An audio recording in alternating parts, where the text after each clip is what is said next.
యోసేపుని వంశావళి కొరకు మాత్రమే దేవుడు ఏర్పరచుకున్నాడు.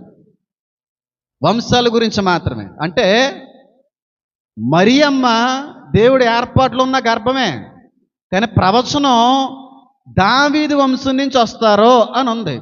కాబట్టి యోసేపు దావీదు వంశానికి సంబంధించినటువంటి వ్యక్తి కనుక అక్కడ మాట ఉపయోగించారు.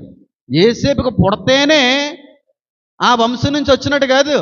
ఇప్పుడు ఎవరికో పిల్లలు లేరండి, ఆ పిల్లలు లేని వ్యక్తి అక్కడి నుంచో అనాథాశ్రమం నుంచి అక్కడి నుంచో పిల్లల్ని తెచ్చుకుని పెట్టుకుంటారో, తెచ్చుకుని మన పిల్లలుగా పెంచుకొని ఆ రిజిస్ట్రేషన్ ప్రొసీజర్ అంతా కూడా జరిపిస్తారు. వాస్తవానికి తెచ్చుకున్న వ్యక్తి ఆ పిల్లవాడికి తండ్రి కాదు, ఎక్కడి నుంచో తీసుకుని వచ్చాడు, ఎవరికో పుట్టినాడు. ఇప్పుడు ఎవరికో పుట్టినాడు ఇప్పుడు పెంచుకున్న తర్వాత ఆ కన్నటువంటి వ్యక్తి వంశం నుంచి వచ్చినట్ట, లేకపోతే ఈ పెంచుకున్నటువంటి వ్యక్తి తండ్రి అవుతాడా?